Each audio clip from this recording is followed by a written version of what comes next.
Welcome to TaxTron Web tutorial video series. In this video we will guide you how to update the e-file password in TaxTron Web platform. It's important to note that yearly renewal is mandatory for your continued participation in electronic filing. In October, CRA will remind you to renew your account online. This reminder ensures that your account stays active and up to date. Once you have new e-file password, you need to change in the software as well. Let's begin by logging into your TaxTron Web account. Once you have logged in, locate your email tab and click on it. This will lead you to your profile option. Within your profile, you will find various administration settings on the left side of the page.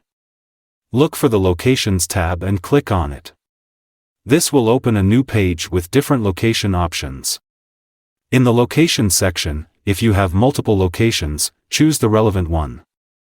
If you only have one location, the head office will be your default. Click on your chosen location, and a new window will appear where you can update your e-file password. Enter your new e-file password and click on Update to save your changes. Your new e-file password has been successfully updated.